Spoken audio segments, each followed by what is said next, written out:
സഹിക്കുന്നില്ല. ടിവിയുടെ മുന്നേ ഇരുന്നിട്ട് എന്തുവാ ടി വി കാണുന്ന മുഴുവനും എന്തൊരു സങ്കടമാണ്. ടീച്ചർമാരെ ശരിയായ രീതിയിൽ പരിശീലിപ്പിക്കുക, രക്ഷിതാക്കളെ ശരിയായ രീതിയിൽ കൗൺസിലിംഗ് കൊടുക്കുക, ശിക്ഷാ നിയമത്തിൽ മാറ്റം വരുത്തുക. ഗൾഫിലൊക്കെ നടക്കുന്നവരാണ് ശിക്ഷ ഇവിടെ വരണം. എന്നാലും അത് കൈ വെട്ടണം, കാല് വെട്ടണം, അതൊക്കത്തില്ല ഇവിടെ. ഇത് ശരിയല്ല ചെയ്തത്. എൻ്റെ കുഞ്ഞാമ്മയെ സഹിക്കുമോ?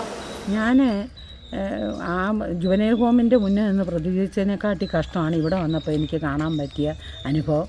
ആ ഉമ്മ ഇപ്പോഴും കരഞ്ഞുകൊണ്ട് കിടക്കുകയാണ്. 3 മക്കളുണ്ട്. ഒരു കുട്ടി മുലയൂട്ടുന്ന അമ്മയാണത്. 3 കുഞ്ഞുങ്ങളും പറക്കം മുറ്റിയിട്ടില്ല. അതുകൊണ്ട് എന്തായാലും ഈ കുടുംബത്തിന് ഒരു നീതി കിട്ടണം.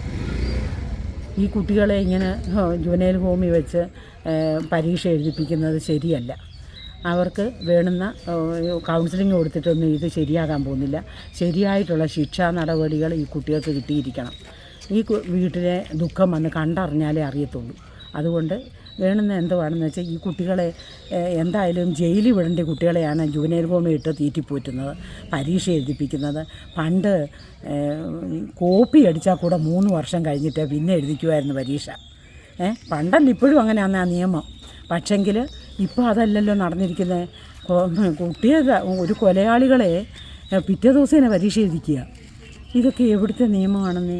ഈ നിയമത്തിൽ ഭേദഗതി വരുത്തിയിരിക്കണം. എന്നാലേ നാട് നന്നാകാൻ പോകുന്നുള്ളൂ. അല്ലെങ്കിൽ ഇങ്ങനെ കൊലവിളി നടന്നുകൊണ്ടേയിരിക്കും. അതിന് യാതൊരു സംശയമില്ല. അതുകൊണ്ട് ഇതിനൊരു മാറ്റം വരണം. ഇനി മേലിൽ ഒരു അമ്മ ഇങ്ങനെ കരയരുത്. കേരളം ഒട്ടുക്ക് എത്രയോ അമ്മമാരിങ്ങനെ കരയുന്നുണ്ട്. ഇനി ഇതിനിടയാക്കാതിരിക്കണമെങ്കിൽ നിയമത്തിൽ ഭേദഗതി വരുത്തണം. കുട്ടികൾക്ക് സ്വാതന്ത്ര്യം കുറയ്ക്കണം. രക്ഷിതാക്കളെ ശിക്ഷിക്കാൻ അവർക്ക് അവകാശം ഉണ്ടാകണം. രക്ഷിതാക്കൾക്ക് ബാലനിയമത്തിൽ വ്യതിയാനം വരണം. അങ്ങനെ എല്ലാ നിയമത്തിലും മാറ്റം വന്നെങ്കിൽ കേരളം ഇനി മുന്നോട്ട് പോകത്തുള്ളൂ. അല്ലെങ്കിൽ എന്ത് ചെയ്താലും ആർക്കും ഒരു ഭയവുമില്ല. ശിക്ഷ കിട്ടത്തില്ലെന്ന് എല്ലാവർക്കും അറിയാം. അതുകൊണ്ട് ആരും എന്തും ചെയ്യും. അതിനൊരു മാറ്റം വരണം. അതുകൊണ്ട് നിയമത്തിൽ ഭേദഗതി വരുത്തി ശരിയായിട്ടുള്ള ശിക്ഷ എല്ലാവർക്കും വാങ്ങിച്ചു കൊടുക്കണം. ഇതിനകത്ത് രാഷ്ട്രീയക്കാരുടെ സഹായം ഉണ്ടാകാൻ പാടില്ല. ആരെയും ഈ കൊലയാളികളെ രക്ഷിക്കാൻ വേണ്ടി ഒരു രാഷ്ട്രീയക്കാരും സഹായിക്കാൻ പാടില്ല.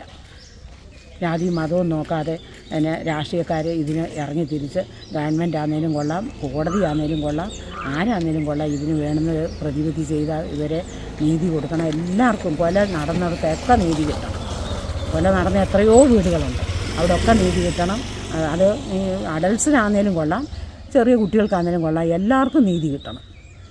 അതിന് ഇവിടുത്തെ മദ്യവും മയക്കുമരുന്നും സിഗരറ്റ് ഇതൊക്കെ നിരോധിച്ചിട്ട് ഗവൺമെൻറ് ഈ ഭാഗ്യക്കുറി കൊണ്ടും മദ്യം കൊണ്ടും ശമ്പളവും പെൻഷനും കൊടുക്കാതെ ശരിയായ രീതിയിൽ അധ്വാനിച്ചുണ്ടാക്കുന്ന കാശ് കൊണ്ട് ജീവിക്കാൻ മനുഷ്യരെ പഠിപ്പിക്കണം. അതാ വേണമെന്നേ. ഈ ഭാഗ്യക്കുറി കൊണ്ട് എത്ര പേരാണ് നോക്കിയിരുന്നത് ആത്മഹത്യ ചെയ്യുന്നത്? ഈ മദ്യം ഉപയോഗിച്ച് എത്ര നാളുണ്ട്? ഞാൻ ആ ചിന്നമ്മ ടീച്ചറിൻ്റെ കൂടെ ഒക്കെ നടന്നതാണ്. മദ്യം നിരോധിക്കണം, മദ്യം നിരോധിക്കണം എന്ന് പറഞ്ഞാൽ ആര് നിരോധിച്ചു? ഇതല്ലേ നമ്മുടെ വരുമാനം. വേറെ ഒന്നും വരുമാനം ഇല്ലല്ലോ. പിന്നെ കൊല നടക്കുന്നതെന്നൊന്നും പറഞ്ഞിട്ട് കാര്യമില്ല. ഗവൺമെൻറ്റാണ് കുറ്റവാളി. ഒന്നാമത്തെ പ്രതി ഗവൺമെൻറ്റാണ്. പിന്നെ ആകത്തുള്ളൂ കൊലയാളികൾ. ഇതിനൊരു മാറ്റം വരണം. നിയമത്തിൽ ശരിക്ക് ഭേദഗതി വരുത്ത്. അർഹതപ്പെട്ട ശിക്ഷ എല്ലാവർക്കും കൊടുത്തിരിക്കണം. അത് ഗൾഫിലെ ശിക്ഷ വരുന്നതാണ് ഏറ്റവും ഉത്തമം. ആർക്കെങ്കിലും അങ്ങനെയൊക്കെ ഗൾഫിലെ ശിക്ഷ കിട്ടിയാൽ പിന്നെ ആരും ഒന്നും ചെയ്യൂല. ഇത് എല്ലാവരും ജാമ്യത്തിൽ വിടുകയല്ലേ, പിന്നെ എങ്ങനെയാന്നേ പേടിക്കുന്നേ? ആർക്കും ഒരു ഭയവുമില്ല, എന്തും ചെയ്യാം. അതുകൊണ്ട് അത് നിർത്തലാക്കണമെന്ന് എനിക്ക് പറയാനുള്ളൂ. വേറെ ഒന്നും പറയാനില്ല. ഈ നാട് നന്നാകണമെങ്കിൽ നിയമത്തിൽ ഭേദഗതി വരുത്തി നല്ല ശിക്ഷ എല്ലാവർക്കും കൊടുത്തിരിക്കണേ. ആരെയും ജാമ്യത്തിലും വിടാൻ പാടില്ല. അതിന് വേണം തീരുമാനം എടുക്കണമെന്നാണ് എൻ്റെ അപേക്ഷ.